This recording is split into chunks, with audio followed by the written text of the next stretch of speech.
karena anugerah pemeliharaan Tuhan dalam hidup kami. Pagi ini kami akan belajar firman-Mu. Berkati kami semua Tuhan. Kami beriman, kami yakin bahwa Tuhan yang pegang hidup kami. Di dalam kesulitan, di dalam kelemahan kami, bahkan di dalam kekurangan kami, Tuhan yang menyediakan apa yang kami perlukan, apa yang kami butuhkan. Berkatilah setiap kami, bila melalui firman pagi ini kami boleh diteguhkan, kami boleh dikuatkan untuk menjalani hidup kami di dalam dunia ini, dalam ketidakpastian, bila Tuhan yang menjadi harapan kami, yang menjadi penghiburan kami. Terima kasih Bapa, berkati waktu pemberitaan firman-Mu, biarlah firman-Mu meneguhkan kami. Dalam nama Tuhan Yesus kami berdoa, amin. Silakan duduk. Ya, tema kita pagi ini adalah Allah yang menyediakan. Mari kita membuka Alkitab kita dalam Kejadian pasal 22 ayat 1 sampai 19.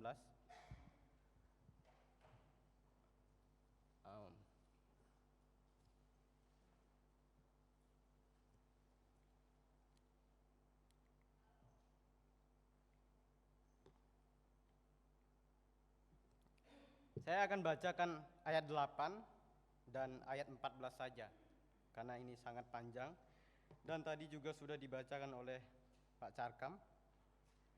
Kejadian pasal 22 ayat 8 demikian firman Tuhan. Sahut Abraham, Allah yang akan menyediakan anak domba untuk korban bakaran baginya, anakku. Demikianlah keduanya berjalan bersama-sama. Ayat 14. Dan Abraham menamai tempat itu Tuhan menyediakan. Sebab itu sampai sekarang dikatakan orang, di atas gunung Tuhan akan disediakan. Bapak Ibu semua, saya yakin setiap kita pasti pernah mengalami krisis. Pernah mengalami satu momen di mana kita kekurangan. Bahkan kita yang berkecukupan pun kadang-kadang merasa kekurangan. Saya ingat waktu saya masih SMK dulu, saya tinggal di kos selama 1 tahun kurang lebih. Beberapa kali itu saya nggak makan. Kenapa? Karena kekurangan. Karena biaya sekolahnya mahal dan saya harus bayar kos, akhirnya saya memutuskan untuk kerja. Kerja saya jual ayam. Selain itu juga saya ikut orang jual bakso. Untuk apa? Untuk memenuhi kebutuhan saya. Nah, hari ini saya yakin kita semua, Bapak Ibu pasti pernah juga mengalami momen di mana kita kurang. Maka tema kita hari ini adalah Allah yang menyediakan. Kalau bahasa aslinya terjemahnya Yehovah Jireh, Tuhan menyediakan.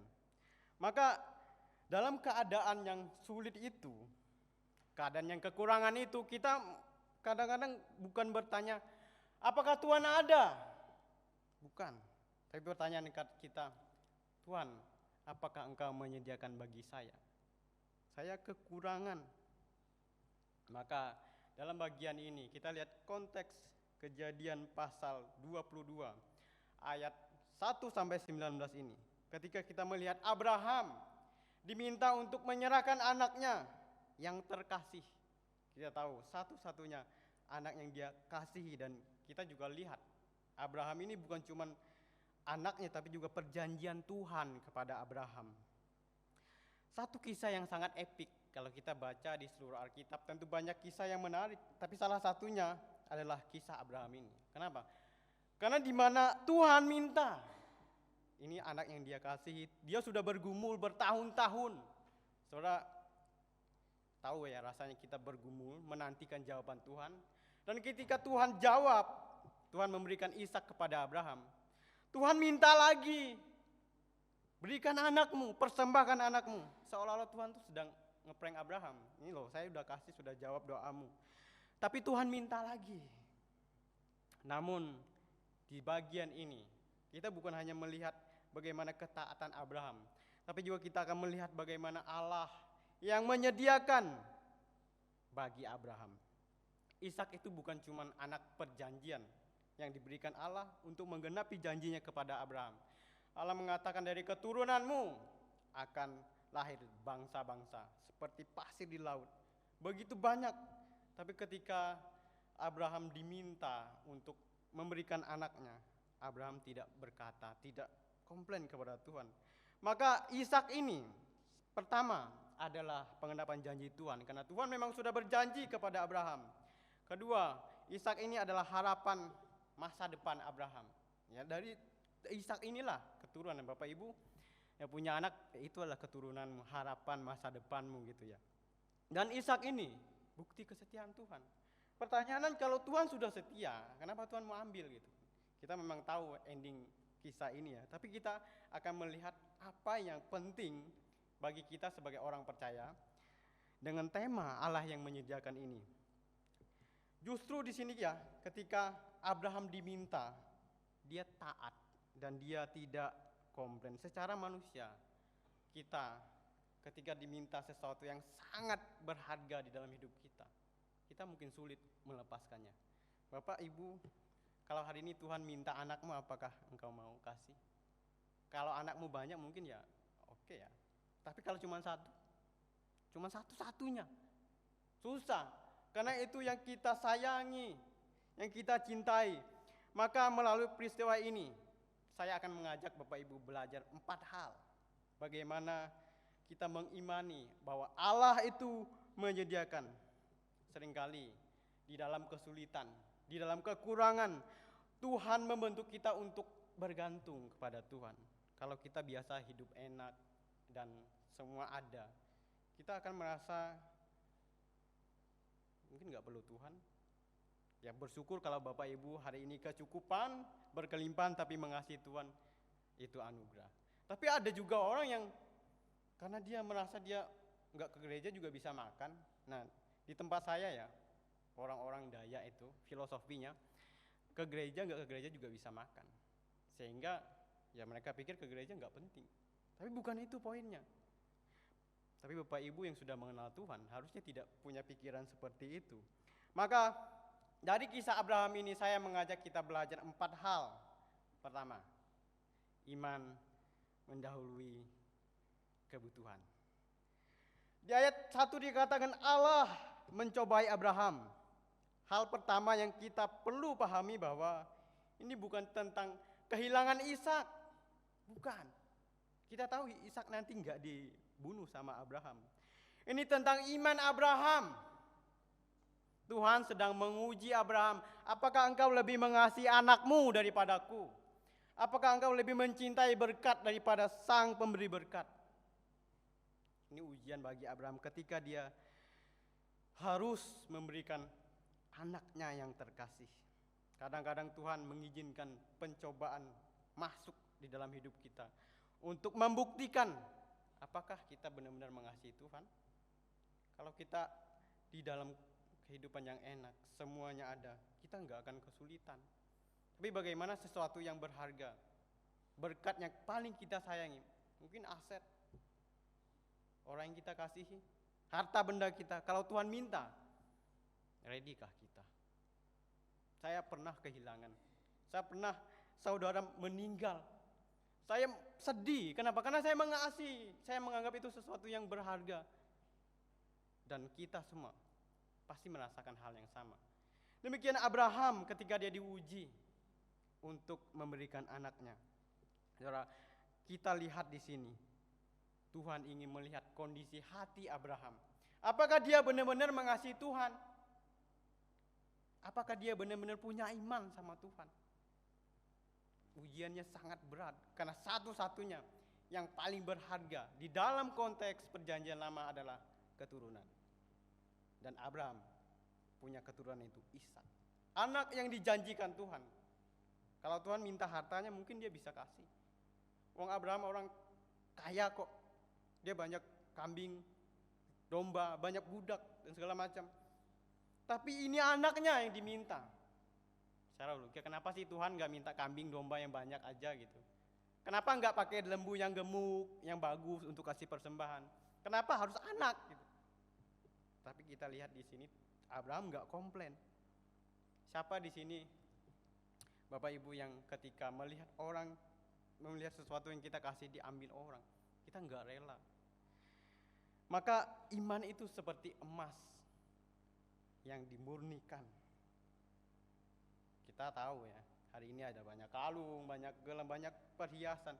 Tapi sebelumnya emas itu dihancurkan dulu, dimurnikan dulu sebelum dia indah. Bapak Ibu kalau lihat kalung indah, cincin indah, itu dilebur dulu.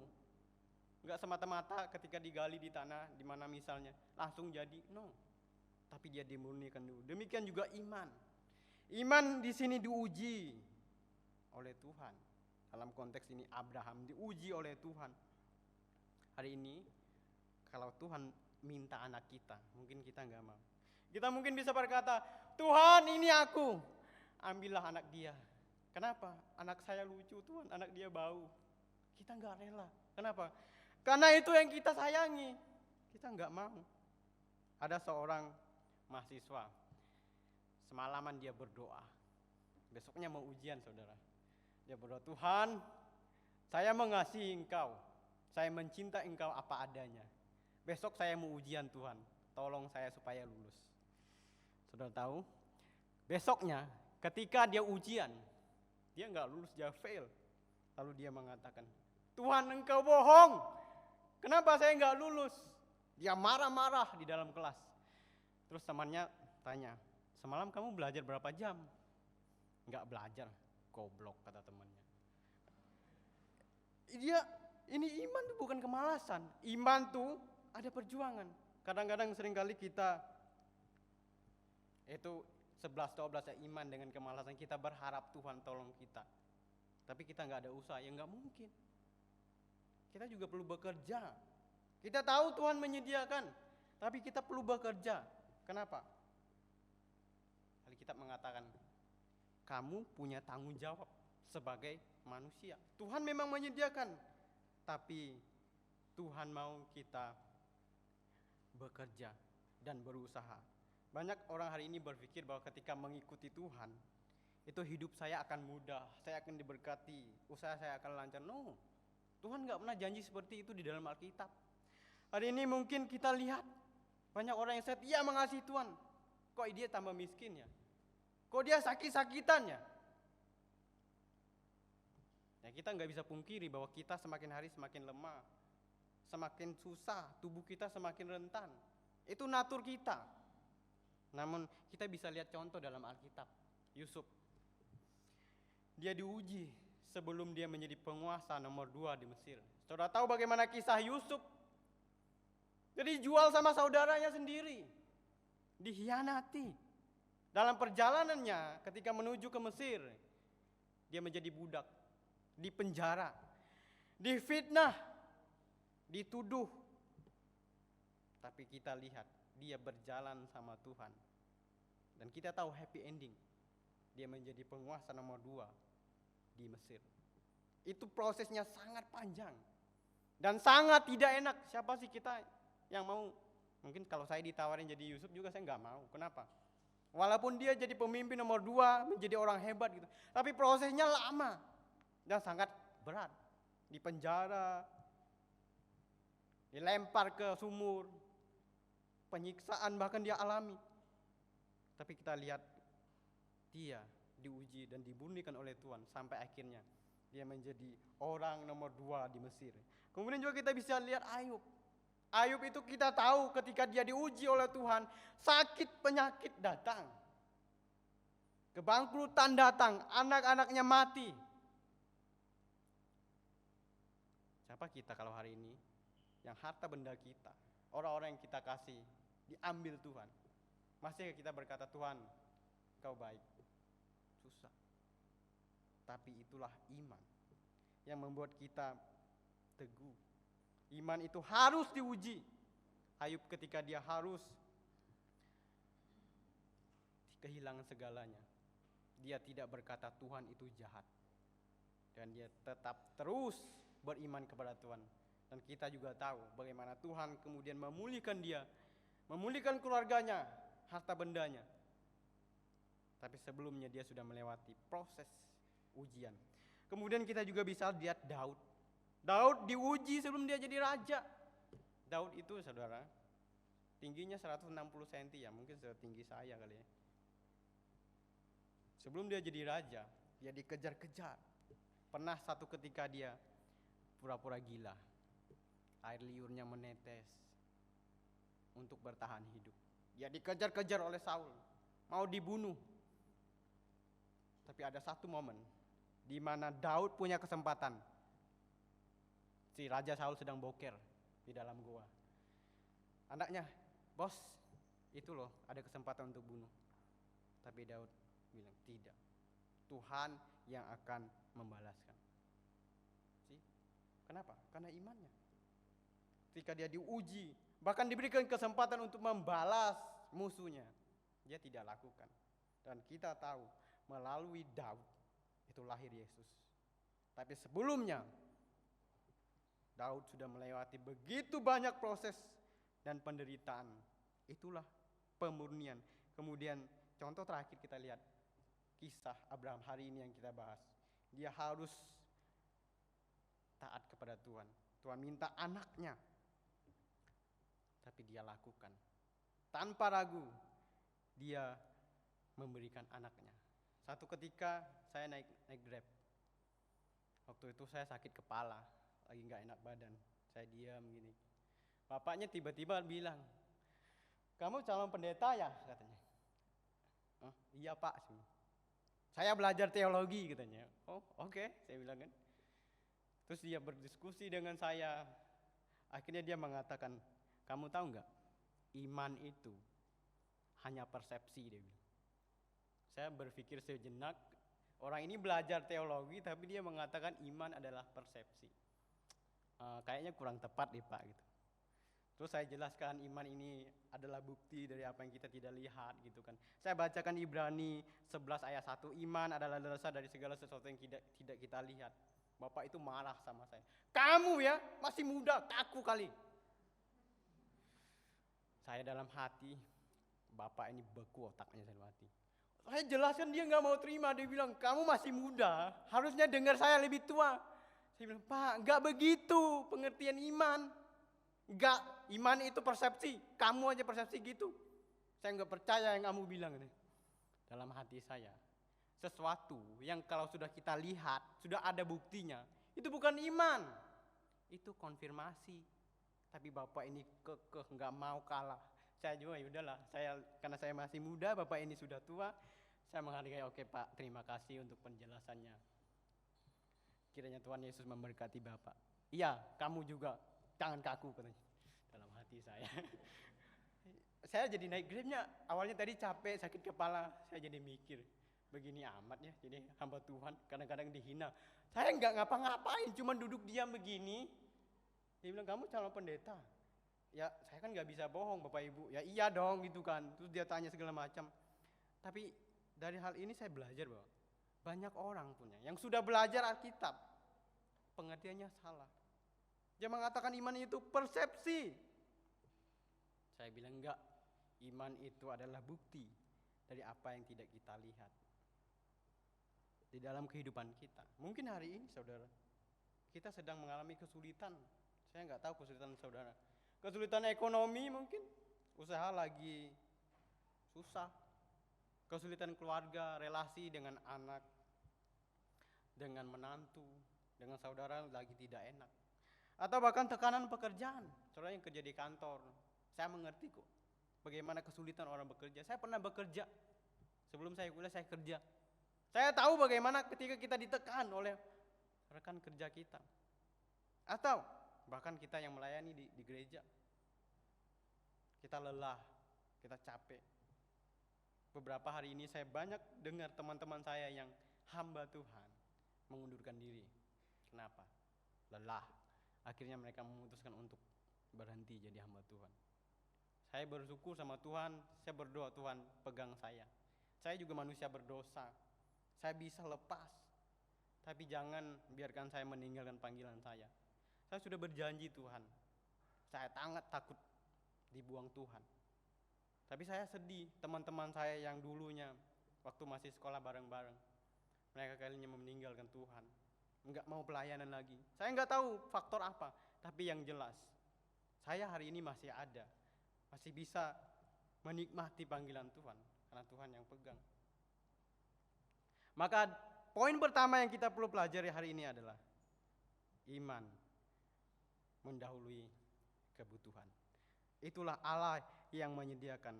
Maka pertanyaan untuk kita adalah, bisakah kita tetap percaya di dalam keadaan yang tidak sesuai harapan kita? Kita berharap usaha kita baik-baik saja, sukses. Bagaimana kalau usaha kita tidak lancar? Kita berharap keluarga kita harmonis. Bagaimana keluarga kita akhirnya broken home? Masih punya imankah kita?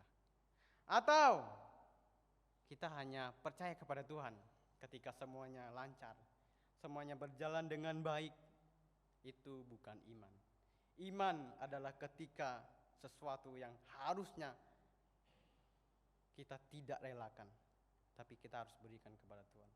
Bahkan di dalam kesulitan, kita masih percaya Tuhan, Engkau baik, Engkau yang menyediakan. Itu yang pertama. Yang kedua, taat mendahului berkat. Ayat 3 dikatakan, lalu pergilah Abraham. Yang mengagumkan dari bagian ini, saudara, Abraham tuh tidak ada dicatat.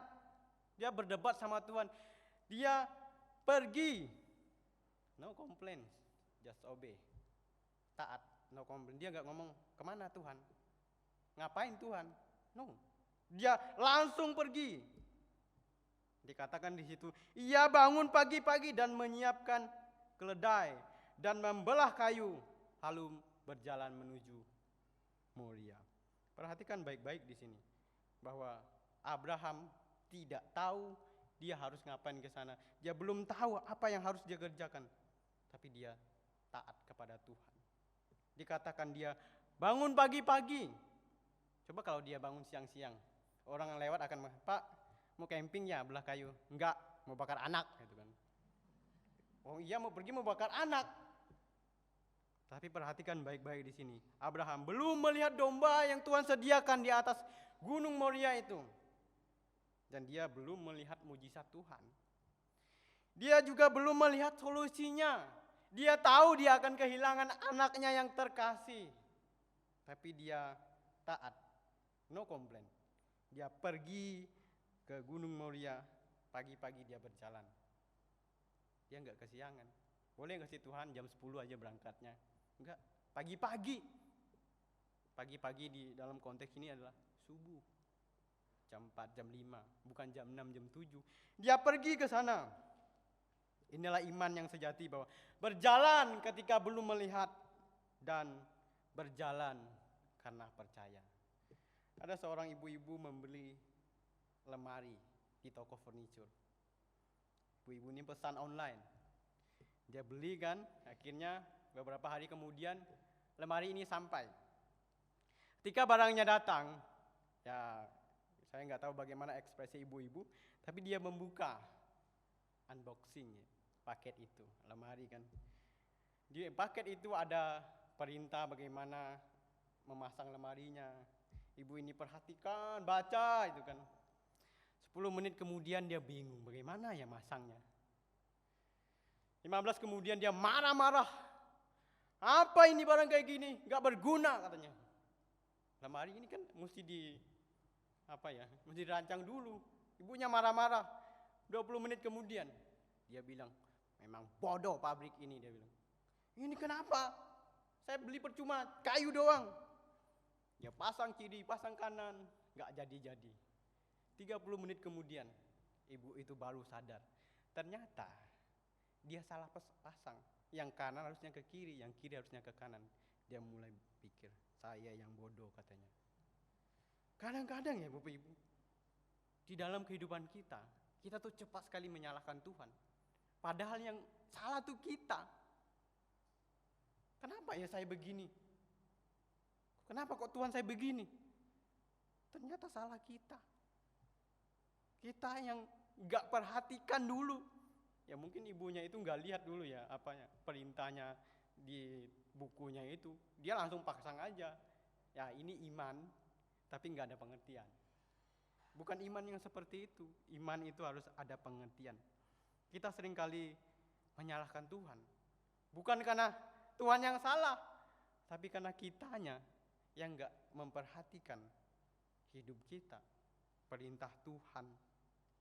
Maka di sini kita melihat bahwa Abraham dia berjalan dengan iman. Abraham berjalan dengan kasih, dengan ketaatan kepada Tuhan. Kita bisa lihat misalnya di dalam Alkitab ada berapa tokoh. Nuh itu membuat bahtera sebelum hujan turun. Kita tahu berapa lama Nuh membuat bahtera. Orang bilang, lu gila Nuh, ngapain lu buat bahtera di atas bukit? Tapi Nuh taat. Musa dia mengangkat tongkatnya sebelum air laut terbelah. Kemudian juga imam-imam Israel ketika mereka menuju ke tanah perjanjian, mereka sudah melangkah. Airnya itu belum terbuka, tapi mereka melangkah dan airnya terbelah. Dan Abraham belum melihat domba, dia naik ke atas gunung mulia. Dan ketika dia sana, dia tidak tanya Tuhan, apakah engkau akan menyediakan? Tidak. Maka kita juga sering berkata, saudara, Tuhan, tunjukkan semuanya, baru saya taat. Bukankah itu kita semua? Saya juga begitu, Bapak Ibu. Tunjukkan dulu Tuhan, saya akan taat. Saya akan ikut perintah Tuhan. Tunjukkan dulu. Enggak, Tuhan enggak begitu cara kerjanya. Tuhan berkata, taat dulu, lalu engkau akan melihat. Susah. Itulah iman. Mungkin Tuhan hari ini meminta kita. Mungkin di antara kita masih ada yang sakit hati, susah mengampuni orang lain. Mungkin juga Tuhan mau kita tetap setia melayani dulu. Bukan hari ini tuh banyak orang melayani karena mood, saudara. Kalau nggak mood nggak mau.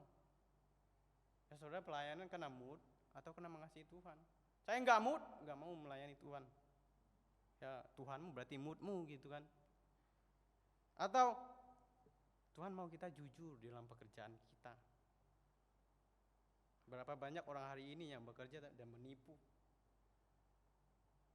Tuhan mau kita mengasihi dulu. Bagaimana kita memperlakukan orang yang lebih rendah dari kita. Ketika kita punya jabatan, ketika kita dihormati, percayalah, bagaimana kita memperlakukan orang lain, kita juga akan melihat bagaimana Tuhan bekerja dalam hidup kita. Tidak mudah ketika saya sering kali ya, ini susahnya kalau masih muda Bapak Ibu, ketemu sama orang misalnya yang udah tua. Sering kali saya kamu tuh, ya mungkin dia nggak tahu kalau saya hamba Tuhan. Saya diajarin kamu harus baca Alkitab dan sebagainya. Pokoknya dia ajarin saya. Tapi satu hal saya belajar. Even saya sudah jadi hamba Tuhan, saya mau belajar sama orang itu. Saya sering diutus ke perbatasan, ketemu dengan orang-orang yang nggak sekolah. Waktu mereka ngomong, nasehatin saya, jadi anak muda harus begini. Saya bilang, terima kasih ya Pak, terima kasih Bu. Saya nggak menolak. Pertanyaan kita hari ini bagaimana? Bapak Ibu kalau ditegur, dinasehati mau dengar? Belum tentu. Saya juga bergumul. Apalagi kita punya status. Apalagi kita punya jabatan, sangat susah untuk dengar orang lain. Tapi Tuhan tidak mau kita seperti itu. Meskipun kita belum melihat, kita mesti percaya kepada Tuhan. Tuhan yang menyediakan, Tuhan yang mencukupkan apa yang kita perlukan. Amin. Bukankah itu yang Tuhan kehendaki ketika kita melihat dari bagian ini? Kisah ini, Abraham belum melihat, tapi dia percaya. Abraham melangkah, dia tidak tahu apakah ada domba di situ, tapi dia melangkah dengan sukacita. Hidup ini ya selalu ada cost, ada harga yang harus dibayar. Saya yakin semua kita pernah makan di McD, betul? Siapa yang tidak pernah makan di McD? Ya kalau belum, cobalah sekali-sekali ya. Atau di warteg pasti semua pernah dong, pernah ya Bapak ya? Terus itu ada warteg. Kalau enggak nanti pulang coba makan di situ. Saudara tahu enggak perbedaan warteg sama McD? Di McD atau di warteg itu pasti ada perbedaan. Mungkin Bapak Ibu akan berpikir di warteg itu ya kursinya biasa aja, kipas angin gitu kan, sederhana. Tapi di McD pakai AC, dingin, bersih, betul? Itu yang kita lihat. Tapi tahu enggak? Perbedaan yang paling esensial antara McD dan warteg. Di warteg kita makan dulu, baru bayar. Kalau di McD, bayar dulu baru makan. Artinya apa? Mau makan atau sebelum makan, kita harus bayar. Hidup itu seperti itu. Ada harga yang harus dibayar. Kecuali orang yang kurang ajar ya, udah makan nggak bayar, pergi gitu. Itu bukan manusia mungkin, nggak tahu diri. Tapi hidup itu ada harga yang harus dibayar. Saudara mau makan di mana saja.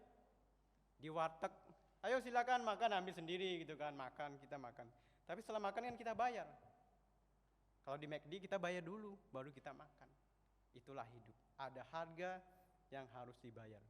Itulah perjuangan. Hidup kalau tidak ada harga, tidak ada perjuangan, kita mati. Ya, orang mati emang bisa berjuang? Tidak bisa. Kalau hari ini kita masih hidup, masih berjuang, masih kesulitan, bersyukur kepada Tuhan. Karena Tuhan belum selesai dengan kita. Masih ada proyek Tuhan untuk kita. Amin. Jadi jangan, Tuhan saya nggak kuat dengan pekerjaan saya, bos saya ini gila orangnya. No, bertahanlah. Mungkin Tuhan sedang membuat kita taat, sedang membuat kita sabar. Itu yang kedua. Yang ketiga, berkat di waktu yang tepat. Abraham melayangkan pandangannya.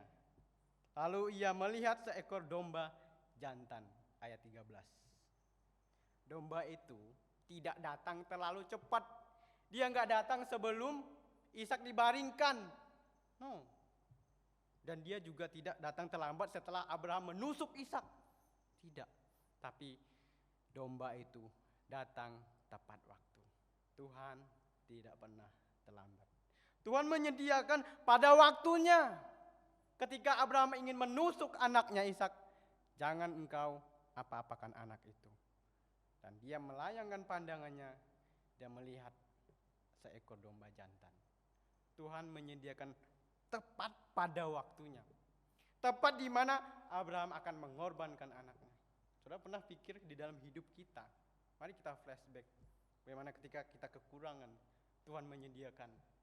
Tuhan memenuhi kebutuhan kita. Banyak hal yang Tuhan sudah kerjakan. Kitanya saja yang tidak pernah bersyukur. Hidup ini, kalau kita lihatnya ke atas terus. Kita tuh kan sering membandingkan, melihat orang. Dia lebih sukses dari saya. Dia lebih kaya. Kita tuh sering lihatnya ke langit. Kita lupa lihat ke tanah. Banyak orang lebih miskin, lebih susah daripada kita. Tapi masih bisa bersyukur. Kadang-kadang kita lebih berkecukupan, tapi kita lihatnya ke atas terus. Itu sebabnya kita nggak pernah merasa cukup. Kenapa? Karena kita nggak pernah lihat ke bawah. Coba Bapak Ibu pergi ke Tanah Merah, pergi ke Pasar Ular, di jembatan-jembatan situ. Banyak pemulung, banyak pengemis di situ. Saudara pernah berpikir bagaimana menjalani hidup seperti mereka? Satu kali saya pergi ke situ dengan preman-preman. Ya, saya pergi ke situ, saya beli kopi. Saya lihat mereka, dalam hati takut juga sih. Ini gila di preman gitu kan. Saya beli kopi, terus saya datang, "Bang, ngopi nggak?" gitu kan. Ngopi katanya. Udah saya belikan kopi, mereka ada 8 orang kan. Saya jadi teman mereka. Sekarang kalau saya main ke Pasar Ular, saya punya teman preman. Puji Tuhan ya. Saya penginjilan dengan mereka, saya ceritakan tentang Abraham, Adam dan sebagainya. Tapi satu hal yang saya lihat, di dalam kesederhanaan hidup mereka, mereka masih bisa bersyukur loh. Bagaimana dengan kita? Bagaimana dengan kita yang Tuhan berikan kecukupan? Abraham di sini melayangkan pandangannya dan dia melihat Tuhan menyediakan domba. Tuhan selalu on time. Tuhan tidak telat. Enggak seperti kita yang datang ibadah jam 8, datangnya setengah 9 gitu ya. Tuhan tuh enggak seperti Citylink, maaf ya. Suka delay gitu kan. Enggak. Iya saudara, saya satu kali ya dari Kalimantan Utara mau ke Jakarta. Delaynya 8 jam. Dalam hati. Saya juga manusia kan, bisa marah dong. Tapi saya diam, ibu-ibu sudah marah, enggak karuan dalam hati saya. Udahlah, mungkin ini ujian gitu. Saya baru pulang pelayanan di perbatasan Kaltara sama Malaysia. Mau pulang kayak gini. Tuhan kadang-kadang membentuk kita dalam situasi kecil. Lampu merah misalnya. Banyak orang ya hari ini, lampu tuh masih merah udah king king king. Saudara tekan klakson, lampunya nggak akan berubah karena sudah disetting waktunya berapa detik. Udah gas-gas ngong-ngong, apalagi motor yang knalpotnya brong ya. Emang bisa mengubah waktunya? Tidak. Kita sudah tahu waktunya, ada kuning baru hijau. Tapi orang hari ini ya, belum kuning udah lewat. Sudah satu kali saya masih baru di Jakarta Bapak Ibu. Dulu kan di sana kan lampu merahnya nggak ada itu. Saya bawa mobil di Kemayoran, saya nggak lihat lampu merah. Saya langsung aja ditangkap polisi saya. Aduh kacau kan. Waktu itu status saya masih mahasiswa, jadi belum ada, mereka nggak tahu saya kuliahnya hamba Tuhan itu. Terus saya datanglah ke persidangan gitu kan. Terus bapaknya bilang, kamu kenapa melanggar lampu merah? Saya nggak tahu Pak. Oh gitu. Terus saya datang ke situ. Kan orang biasanya sogok gitu, enggak. Saya sidang aja Pak. Gitu. Saya dengan jujur dan kenapa? Karena saya nggak tahu gitu. Bukan karena nggak taat. Beda ya Bapak Ibu, nggak tahu sama nggak taat. Tuhan tidak pernah telat. Demikian juga dalam hidup kita. Kita sering gelisah seolah-olah Tuhan, Engkau di mana gitu. Doa kita itu nggak pernah mempercepat pekerjaan Tuhan. Kita nggak pernah mengubah kehendak Tuhan. Doa itu membuat kita submit, tunduk kepada kehendak Tuhan. Mungkin kita berkata, Tuhan saya sudah lama berdoa. Saya sudah lama menunggu. Dan saya sudah lama berjuang Tuhan. Kenapa begini terus? Kenapa begini terus Tuhan? Tapi ingatlah Bapak Ibu, Tuhan tidak pernah terlambat. Mungkin tidak sesuai dengan waktu kita, tapi sesuai dengan kehendak-Nya. Tuhan kadang-kadang di dalam kesulitan kita nggak langsung memberikan jalan keluar, dan tidak langsung memberikan kesempatan untuk kita lepas dari masalah itu. Tapi satu hal yang Tuhan akan berikan, kekuatan. Jalan keluar belum ada, tapi ada kekuatan untuk kita terus bertahan. Itu bukti kalau Tuhan masih memelihara hidup kita. Kekuatan untuk bertahan tidak semua orang bisa dapatkan. Itu sebabnya banyak hari ini yang depresi, akhirnya dia bunuh diri karena tidak ada kekuatan. Hari ini kalau saudara dalam kesulitan, di dalam pergumulan masih bisa bertahan, itu tandanya Tuhan masih memberi anugerah. Jangan pernah berpikir bahwa Tuhan meninggalkan saya. Itulah pengharapan kita sebagai orang percaya, kedewasaan rohani yang mengenal bahwa Allah itu menyediakan bagi kita. Tuhan tidak terlambat pada waktunya. Di dalam Alkitab, Tuhan selalu memberikan jalan kepada orang yang setia, percaya. Ketaatan itu enggak mudah, karena dilakukan dengan rela. Bagian terakhir yang keempat, berkat terbesar dan tujuan Tuhan dalam hari ini. Tujuan Tuhan bukan hanya untuk menyelesaikan masalah kita Bapak Ibu, tetapi untuk membawa kita semakin dekat kepada Tuhan, memberi kita hidup untuk semakin serupa dengan Kristus. Saudara pasti mengalami masalah, tapi tujuan terbesar Tuhan supaya hidup kita bergantung kepada Tuhan. Kalau hari ini kita masih dalam keadaan enak, masih dalam keadaan kecukupan, setialah kepada Tuhan. Jangan sampai di waktu yang susah baru kita bergantung sama Tuhan, karena itu sangat menyakitkan. Orang-orang yang dikasihi Tuhan, Tuhan bilang, aku akan hajar mereka, aku akan pukul mereka. Tapi mari kita belajar untuk takut dan taat kepada Tuhan, supaya Tuhan tidak perlu menghajar kita. Bukankah Bapak Ibu senang kalau punya anak yang taat, yang gak perlu dibilang berkali-kali? Tapi ada juga anak yang harus dipukul dulu baru dia taat. Janganlah sampai kita seperti itu. Bagian terakhir, Kristus berkat terbesar. Kita sudah melihat bahwa di dalam kisah Abraham ini Tuhan tidak telat, Tuhan on time memberikan berkat terbesar untuk Abraham. Di puncak kisah ini kita melihat bayangan Injil. Kenapa? Karena Abraham itu mempersembahkan Ishak dan Tuhan Allah mempersembahkan anaknya yang tunggal yang dia kasih. Ishak adalah anak satu-satunya dari janji Allah. Kita tahu dia punya anak Ismail juga, tapi itu bukan anak perjanjian. Satu-satunya anak perjanjian adalah Ishak. Berabad-abad kemudian, bertahun-tahun kemudian, Tuhan menggenapkan janjinya dengan memberikan anaknya yang tunggal, Yesus Kristus. Di Gunung Moria, Allah menyediakan domba menggantikan Ishak. Tetapi Yesus menggantikan kita. Yesus adalah anak tunggal Tuhan kita. Dia membawa salibnya sendiri. Kalau kita lihat Ishak membawa kayu untuk persembahan, untuk dia nggak tahu kalau dia akan dibakar. Tetapi dia membawa kayunya. Dia naik ke Gunung Moria bersama ayahnya Abraham. Dan Yesus naik ke Golgota memikul salibnya sendiri. Yesus menggantikan kita. Yesus menjadi pengganti untuk kita semua. Di Gunung Moria, domba jantan menggantikan Ishak. Di Bukit Golgota, Yesus tidak ada yang menggantikan, karena dia menggantikan kita semua. Berkat terbesar kita ada Kristus. Saudara, hidup itu kalau nggak punya harapan, meskipun punya segalanya, pada akhirnya kita akan kembali ke rumah Bapa. Apa yang kita punya nggak bisa kita bawa. Tapi Kristus, berkat terbesar itu menjadi jaminan kita. Sebab dengan Kristus kita punya tiket masuk ke rumah Bapa. Tiket itu yang menjadi jaminan kita, Yesus Kristus. Saudara kalau nonton bioskop pasti ada tiketnya supaya kita bisa masuk. Saudara kalau masuk surga, kita juga ada tiketnya.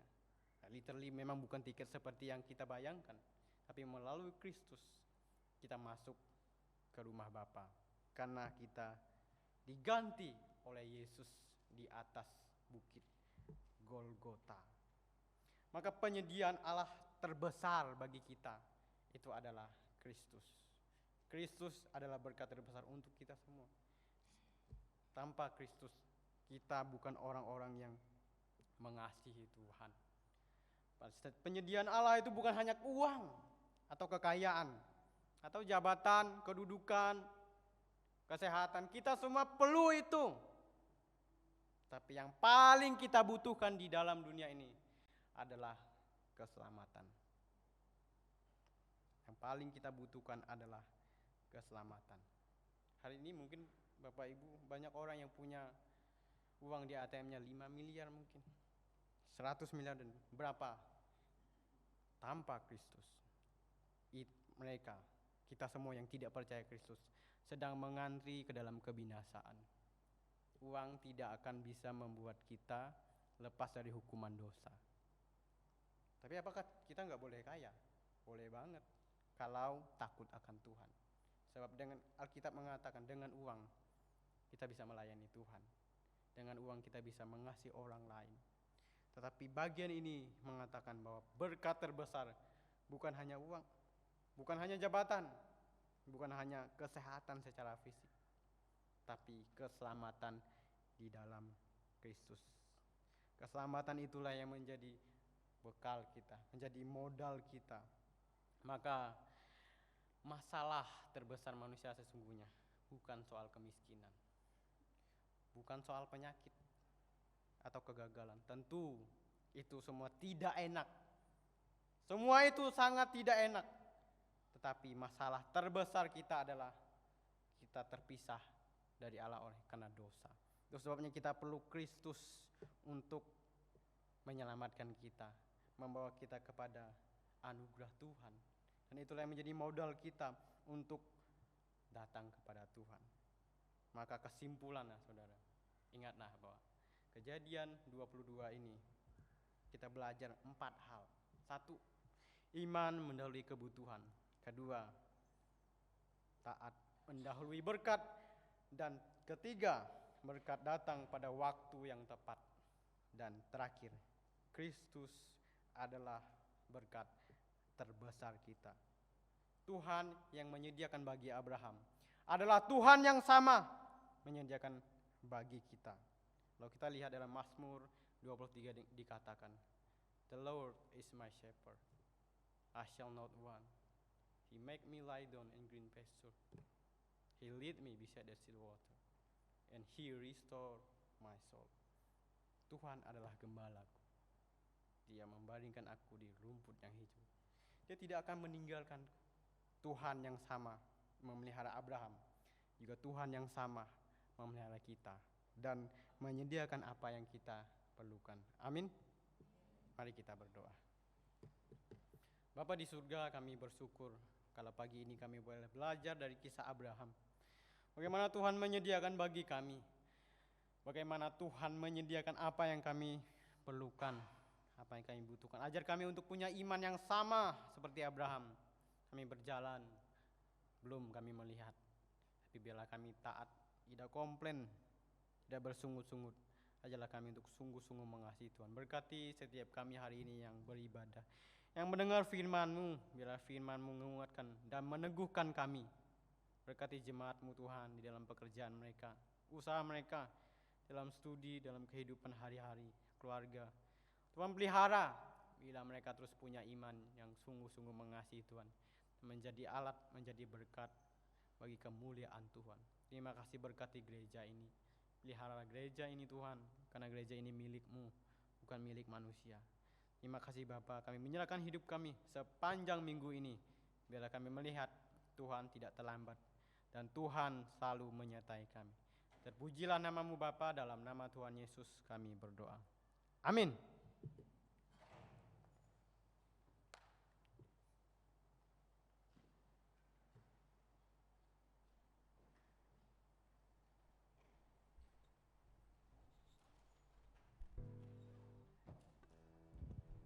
Terima kasih kepada Vikaris Petrus yang sudah menjadi saluran berkat bagi kita pada hari ini. Mari kita bersama-sama mengiklarkan pengakuan iman rasuli.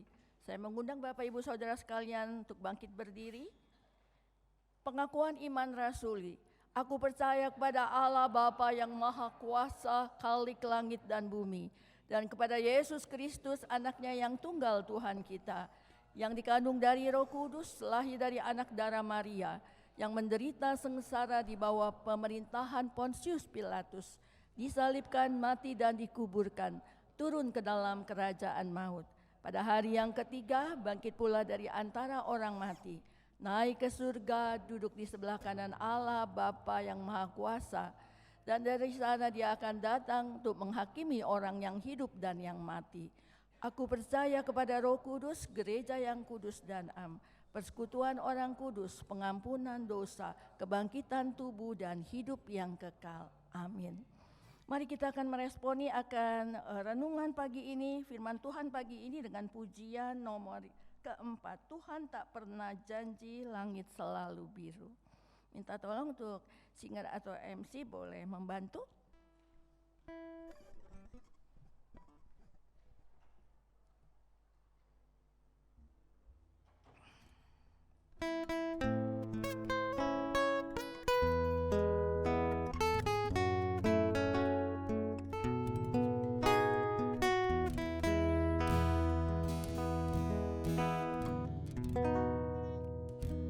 Tuhan tak pernah janji, langit selalu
puji syukur kepadamu ya Tuhan. Kami sudah sama-sama beribadah, kami sudah sama-sama memuji memuliakan nama-Mu, bahkan mendengarkan akan renungan firman-Mu. Tuhan, terima kasih untuk renungan firman-Mu yang kembali mengingatkan kami bagaimana di tengah segala situasi apapun yang kami hadapi Tuhan, kami boleh tetap percaya, beriman teguh kepadamu Tuhan, dan iman yang harus disertai dengan satu tindakan, trust and obey, percaya dan taat. Tuhan, biarlah lewat renungan pagi ini, Tuhan menolong setiap kami, juga hamba-Mu di dalamnya Tuhan, untuk kami terus belajar menerapkan kebenaran firman Tuhan ini di dalam kehidupan kami. Karena kami percaya dan tahu ada pengharapan di dalam penyertaan Tuhan dalam hari lepas hari yang kami lalui selama kami masih hidup di dalam dunia ini Tuhan, dengan segala masalah persoalan yang kami hadapi. Dan kami juga tahu Tuhan bahwa setelah kami meninggalkan dunia ini ada pengharapan yang pasti kemana kami akan pergi. Jaminan keselamatan daripada-Mu yang ya dan amin. Dan lewat renungan ini kami melihat bagaimana iman Abraham di tengah masalah yang dihadapi, trust and obey, percaya dan taat. Pada akhirnya Tuhan, itu adalah satu ujian yang Tuhan berikan untuk satu kebaikan di dalam kehidupan kami. Biarlah Tuhan renungan ini juga mengingatkan kami sekali lagi. Masalah, persoalan boleh datang dalam kehidupan kami, tetapi kami percaya bahwa ada Tuhan yang menyertai kami. Terima kasih Tuhan. Dan saat ini kami juga teringat Tuhan bagi saudara seiman kami, Pak Anto, yang sedang dalam duka cita karena istrinya, Ibu Sandra, telah Tuhan panggil ke rumah Bapa. Tuhan, ini pun kami percaya Tuhan punya rencana yang terbaik Tuhan di dalam kehidupan Ibu Sandra, sehingga saat ini beliau boleh ada di dalam satu sukacita besar di rumah-Mu dalam iman percaya yang teguh kepadamu. Terima kasih Tuhan. Biarlah kami juga saat ini Tuhan mau bersama-sama mendoakan untuk hari ini ada ibadah untuk pemberangkatan jenazah dan juga akan ada ibadah pemakaman yang dilayani oleh Bapak Pendeta Randy. Tuhan Yesus, tolonglah supaya ibadah ini boleh berjalan dengan baik Tuhan. Dan Tuhan juga berikan kekuatan khusus kepada Bapak Pendeta Randy Tuhan, sehingga beliau juga boleh memimpin akan ibadah ini dengan baik dalam pimpinan-Mu Tuhan. Tuhan, ini yang menjadi doa kami. Tuhan juga terus menolong Tuhan anak-anak Tuhan di dalam keberadaan mereka satu persatu, di dalam hari lepas hari mereka, baik mereka yang bekerja, baik mereka yang berusaha, punya usaha Tuhan. Tuhan tolong supaya senantiasa Tuhan anak-anak-Mu tetap mengalami pemeliharaan-Mu Tuhan. Tuhan memberkati apa yang dikerjakan, diusahakan. Mereka boleh melihat bahwa Tuhan ada dan memberkati. Terima kasih Tuhan.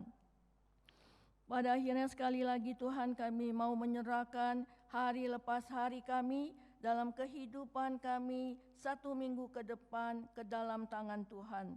Tuhan memimpin, menyertai, dan bahkan juga Tuhan mengumpulkan kami kembali pada minggu depan di rumah-Mu ini. Kami dipersatukan di dalam kasih Tuhan. Terima kasih Tuhan. Ini doa-doa kami. Biarlah Tuhan menyempurnakan doa-doa ini seperti Tuhan sudah mengajar kami doa Bapa kami. Bapa kami yang di surga, dikuduskanlah nama-Mu, datanglah kerajaan-Mu, jadilah kehendak-Mu di bumi seperti di surga. Berikanlah kami pada hari ini makanan kami secukupnya, dan ampunilah kami akan kesalahan kami, seperti kami juga mengampuni orang yang bersalah kepada kami.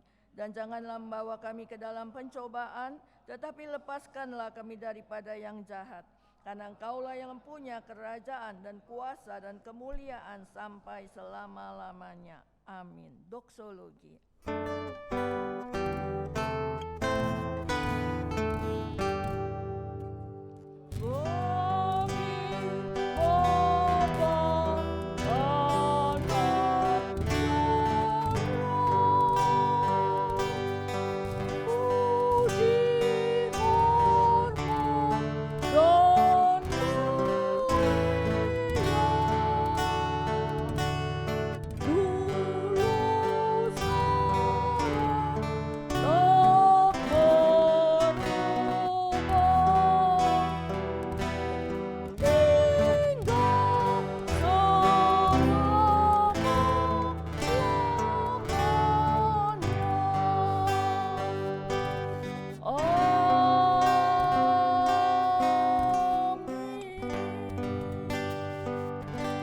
Kedua tangan dari Bapak Ibu Saudara sekalian, dan terimalah berkat dari Allah Bapa Tuhan kita, kasih dari Allah Bapa, damai sejahtera daripada Tuhan kita Yesus Kristus, dan penyertaan dari Allah Roh Kudus menyertai kita mulai dari hari ini sampai kedatangan Tuhan Yesus yang kedua kalinya dan bahkan sampai selama-lamanya.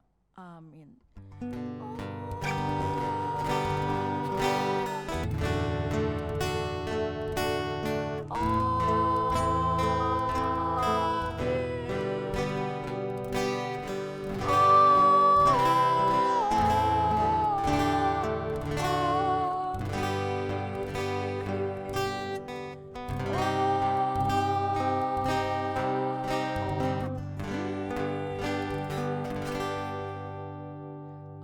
Silakan duduk. Saat teduh dan berdoa masing-masing, ibadah minggu selesai. Tuhan Yesus memberkati kita semua. Minta nanti